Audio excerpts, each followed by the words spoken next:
des points techniques. Est-ce que tu as un graphique un peu plus court, justement pour changer un petit peu de vision, je sais pas, en 4 heures par exemple?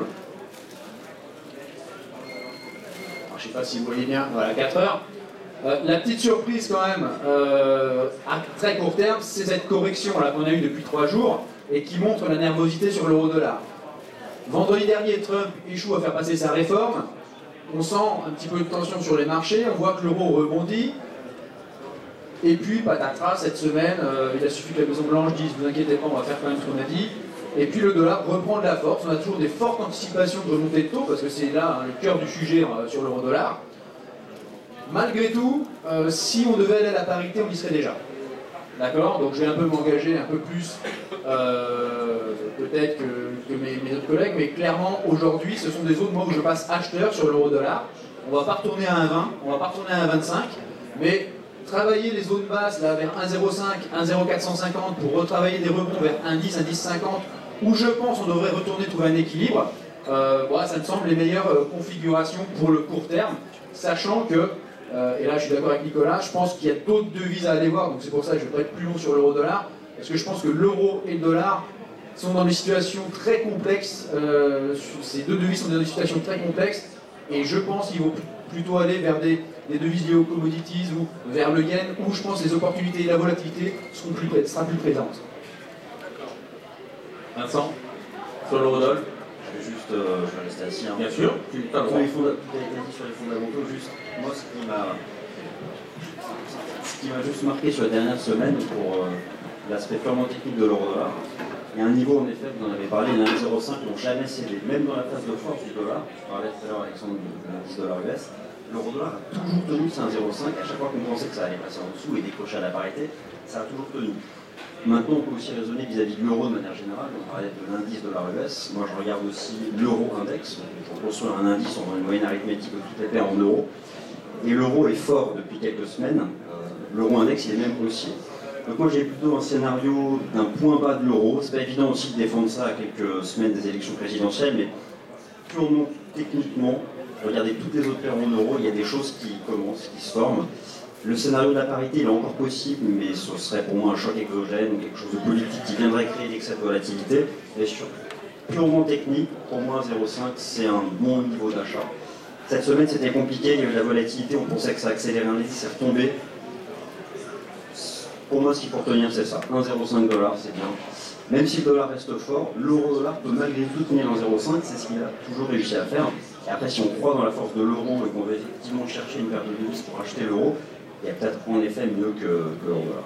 D'accord, ouais, mais là c'est l'euro-dollar. Non, je t'ai pas lâché, je te lâche pas. Donc moi mon... Je te lâche pas, 2 secondes. Donc toi, ton support c'est 1,05. Tu dis 1,05. Pour l'instant, tant que 1,05 n'est pas cassé, tu restes plutôt haussier. En fait, je dirais même pas tant que c'est pas cassé, mais je pense que tous les retours du marché sur un 1,0480, 1,05, même à court terme 1,06, peuvent créer du rebond. C'est pas pour autant qu'on va dépasser un 10, monter un 15 et je ne sais quoi, mais c'est une bonne zone d'entrée en tout cas, mais en raisonnant vis-à-vis de l'euro. Bien sûr, il ne faudrait pas que le dollar US continue de s'envoler, mais il faut que ça se stabilise, les mêmes déchets depuis le début du trimestre. C'est ça pour moi qu'il faut retenir. 1,0480, 1,05, c'est une super zone d'entrée. Les raisons qui ont été évoquées. C'est super zone, il y a rien d'autre pour acheter. Après, j'ai pas ici mes graphiques, je les avais ce matin, je les ai plus, mais lorsqu'on regarde des graphiques de long terme de l'euro-dollar, notamment des chartes mensuelles, depuis le temps qu'on construit le range sur 1,05, vous allez voir, il y a des divergences haussières sous-jacentes partout, sur une multitude d'indicateurs de momentum. Elles ne sont pas actives. Donc, ça montre bien que oui, c'est peut-être trop tard pour enterrer l'euro, et encore une raison de plus de s'intéresser à on ces les voit un moments. petit peu, on les voit un petit peu à l'écran, ça va un peu zoomer.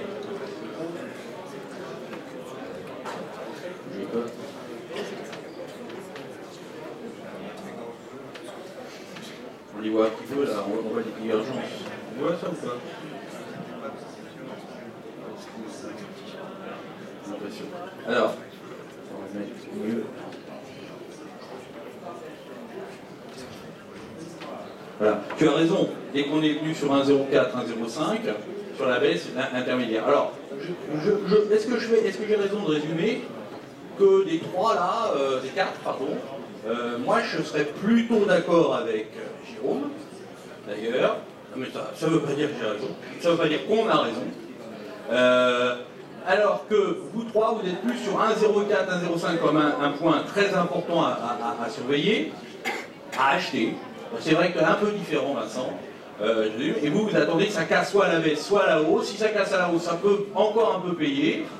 Si ça casse à la baisse, ça peut baisser. Bon, je résume un peu, je casse. Parce que eux se sont un petit peu plus mouillés, et vous pas trop, parce que ça casse à la baisse, ça baisse, ça casse à la hausse, ça monte. Ouais, je vais pas avancer. Moi, je serais d'accord à dire. Alors, par contre, Jérôme, j'ai trouvé que tu t'étais avancé un petit peu en disant que tu achetais vers ces niveaux-là. Alors que la baisse en intraday, tu as raison de dire les 3 jours, est quand même assez forte. Hein. On est descendu là, si on se met sur du 4 heures par exemple, je remets un peu le graphe que tu avais, on a une baisse qui est one shot. J'ai l'impression qu'on a moins de... Voilà, on va zoomer un petit peu comme ça. Et vous avez cette baisse là-haut, ici, qui est là depuis 2-3 jours, qui est assez imposante. Effectivement, là, c'est bon. Alors, si on se met sur du daily, sur du quotidien, ouais, sur le graphique de 4 heures. Alors, pourquoi je parle de la zone actuelle? Je sais pas si vous voyez bien. Voilà, si tu peux mettre une ligne justement sur la zone qu'on est en train de tester actuellement, pour voir par où elle passe, voilà. Regardez ici, hein, vous avez ici une zone de résistance et une autre zone de résistance. Ce sont des figures, puisqu'on est en analyse technique, qu'on appelle des overlaps, d'accord? Donc ce sont des résistances qui deviennent des supports. Voilà pourquoi, alors oui, je vais peut-être m'engager un peu plus, après tout, c'est une zone d'achat. Alors, on y va tranquille, on a un repli, mais on peut commencer d'initier une position acheteuse sur cette zone-là, avec ensuite une zone de renfort. Alors je ne sais pas si tu peux retracer une autre ligne horizontale juste un peu plus bas, là, sur cette zone qui a été travaillée, ici. Tu moyennes à la baisse, Jérôme? Là. Non, mais je peux rentrer en 2 fois. On en connaît. Plus bas. Alors tu es où là? Un peu plus bas, oui, s'il te plaît. Voilà, ici. Ouais, je sais pas combien tu es là. Là, 1,06. Voilà. C'est ce genre de zone, ce genre de zone que l'on peut travailler. Des anciennes résistances que l'on a cassées et où on a pris du momentum haussier, ça va être des zones où les acheteurs vont réapparaître. Voilà. Donc, puisqu'on est au sein de l'analyse technique, ce sont pour moi comme ça des zones que l'on peut travailler. Voilà. D'accord. Et effectivement, en cas en revanche de cassure des plus bas, à ce moment-là, on sera invalidé et on passera à la géostratégie. Ouais, on va passer à une autre verge. Les chevilles, je veux dire ce que...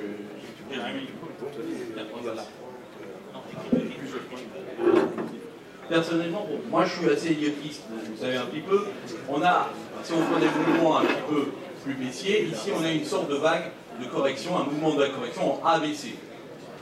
Touche un peu.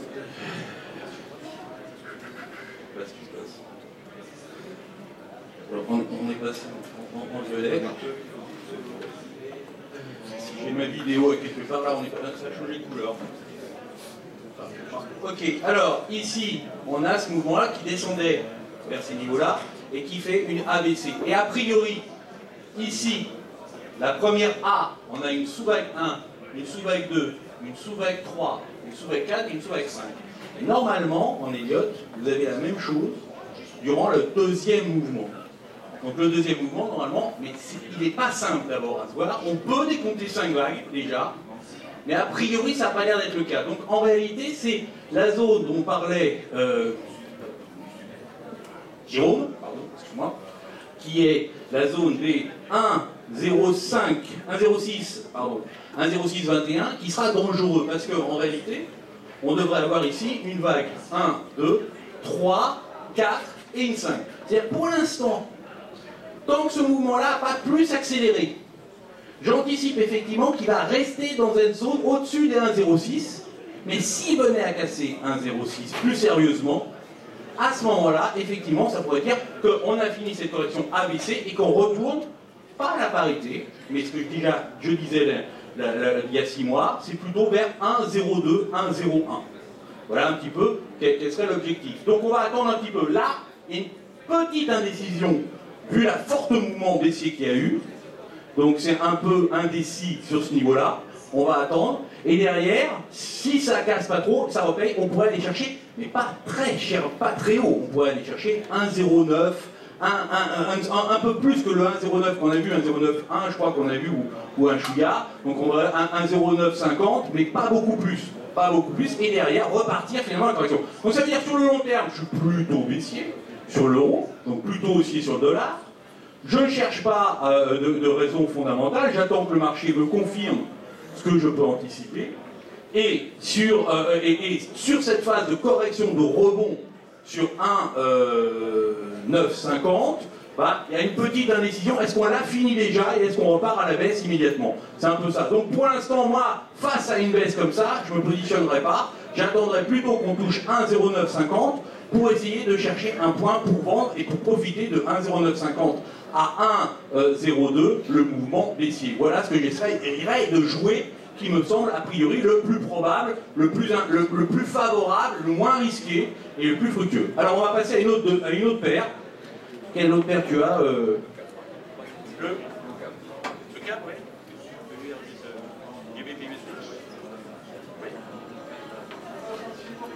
Alors, le temps de faire la transition, c'est vrai que l'argument qui pousse à penser que le dollar va toujours grimper, c'est un peu macro, mais vous avez vu qu'à quelle vitesse la BCE a réagi quand l'euro est remonté à 1,09. Elle n'a pas réagi directement, elle a réagi par la voie des agences, donc des sources de la BCE, proches des agences, Reuters, Bloomberg, qui indiquent que la BCE s'inquiète que le message de mars ait été mal compris par le marché. En ce temps, c'est ce que sous-entendait la dépêche Reuters qui est tombée il y a 2-3 jours. Parce qu'effectivement, avec une inflation de corps à 0,7%, ce qui est très loin du 2%, et avec un euro qui remonte à 1,09, on n'a pas plus les conditions, avec une croissance européenne qui reste encore faible, on n'a pas les conditions d'un retour d'inflation à 2%. Donc, ça, c'est aussi quelque chose de très psychologique, de voir à quelle vitesse la BCE réagit quand l'euro remonte à 1,09, ce qui veut dire que la BCE ne laissera pas l'euro monter trop fortement dans ces zones-là. Et de l'autre côté, vous avez également, dans ces questions politiques US, qui font que je pense que même le dollar index, je vais aller là-dessus, après je vais sur le câble, le dollar index, on va aller sur un horizon très très large, pour un sens de tendance. Sur une trentaine d'années, le dollar index fait deux énormes creux. Un premier creux, ça remonte, un deuxième creux, qui est en formation, et qui s'apprête à réaccélérer. Si vous regardez les paires comme le dollar franc suisse, dollar yen notamment, ce sont des paires qui ont une allure, une structure de redressement progressif, et donc qui vont accélérer à la hausse. Et ça correspond bien à la réalité des différentiels de politique monétaire, donc du Japon, Fed, des DNS notamment. Donc clairement, pour le dollar, dans les mois, dans les années qui viennent, devrait encore pousser à la hausse. Oh, il est juste un peu le rebelle, voilà, c'est celui qui est juste là. Voilà, impeccable. Non, c'est le celui d'après. Voilà. Alors, les années écran, ce serait top, comme ça on a bien les niveaux. Alors, avant les négociations, voilà, on va juste me mettre en double clic sinon sur la slide. Voilà, commencer à analyser, c'est pas grave. Vous voyez le CAC depuis 5-6 mois, donc le CAC, c'est la ligne par rapport au dollar. Le CAC évolue dans une structure hyper consolidante. C'est plus consolidant que ce qu'on a vu sur l'euro-dollar. C'est vraiment un triangle parfaitement horizontal, très régulier, donc l'inclinaison des deux pentes est la même de manière symétrique. Et vous avez, et c'est assez logique, j'ai envie de dire, au début des négociations, vous avez les opérateurs, les traders qui se mettent en position de confort, c'est-à-dire exactement dans les moyennes de prix. Il y a deux moyennes de prix, ça c'est un graphique daily donc. Daily, c'est-à-dire que chaque journée c'est une journée, et vous avez des moyennes de prix 100 et 50 qui sont très resserrées, relativement horizontales, et le marché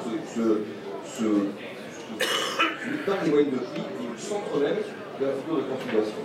Donc ça veut dire que le marché attend les premiers coups, soit de l'Union Européenne, soit du Royaume-Uni, pour savoir de quel côté on oriente la paire. Moi, j'ordonnerai le niveau de réactivité du marché d'abord sur les questions de Brexit. Il y a aussi des questions d'inflation dont on va parler, mais c'est la question du Brexit qui va faire bouger la paire. Toutes les rumeurs, toutes les déclarations, tout ce qui a trait aux négociations qui vont s'ouvrir maintenant, c'est ça qui est assuré en priorité sur la tendance. Mais quelqu'un qui déciderait aujourd'hui, alors c'est pas une trading, là on parle de choses plus moyen terme, mais qui déciderait dois-je acheter ou vendre de la livre sur les années qui viennent, moi j'achèterai de la livre. Il y a une inflation qui repart de manière exponentielle au Royaume-Uni, c'est-à-dire que la Banque d'Angleterre n'aura d'autre choix bientôt, dans quelques semaines, quelques mois, de stopper tous les discours accommodants sur la livre et de commencer à relever les taux. Donc ce sont des réflexes plutôt haussiers pour la livre. Mais je disais, le Brexit a prédominé, donc si dans cette phase de Brexit, et c'est comme le Rodol, je donne le même raisonnement, se positionner là aujourd'hui, je ne vois pas d'intérêt. Pourtant je suis travaille pour un broker, donc je vais vous dire, bah, allez-y, achetez, vendez, c'est parfait. Non. Dans une phase comme celle-ci, qu'est-ce que vous avez comme tendance? Vous n'avez absolument rien. Vous êtes deux moyennes horizontales, vous êtes soit une figure de consolidation et vous êtes dans des moyennes de prix. Il n'y a rien de plus neutre comme tendance que ce que vous avez là. Donc se positionner là, en disant j'achète violemment ou je vends violemment, ça n'a aucun intérêt en termes de gestion du risque. C'est de la spéculation pure et c'est sur le fond, donc faites ce que vous voulez, mais moi je n'ai aucune tendance là-dessus. En revanche, une ligne qui retomberait dans les jours, dans les heures qui viennent, ici, pas du triangle, Fibonacci. Voilà, une ligne qui tape, c'est la zone des A22, je passe un peu sous les 22. Je pense que ça vaut le coup de tenter une sortie par le bas du triangle, parce que ce qui pourrait l'amener ici, soit c'est un très bon chiffre US, une déclaration de la Fed ou de Trump par exemple, ou c'est une inquiétude sur le Brexit. Selon la nature de l'information qui amène la livre ici, si c'est le Brexit notamment, ça vaut le coup de tenter, c'est-à-dire qu'il y a une crainte sur les négociations à venir, et donc le marché peut tenter de casser le triangle à la baisse et d'aller chercher le plus bas du flash crack qu'on a eu en octobre, parce qu'elle passe en quelques secondes. Flash crack, on tombe à 1,18, à ce moment il ira chercher la cassure de 22 à 1,18. 300-400 points, c'est pas rien, là c'est du trading swing, on peut chercher des mois de balayage assez importants. Pour les phases de reprise, je me méfierais quand même d'un retour d'accord sur le triangle. On peut travailler en scalp pur intraday, tenter les cassures, on des stops serrés à 50-60 points, mais attention au false breakout. Le marché peut tenter de sortir, réintégrer, repartir à la baisse. Donc, je vous répondrai, si ça tape d'abord la zone basse, oui, je pense qu'il y a une tendance à travailler sur 300-400 points, toujours en se protégeant, une fois que ça casse, on a un stop à 100 points dessus pour en viser 300 à la baisse.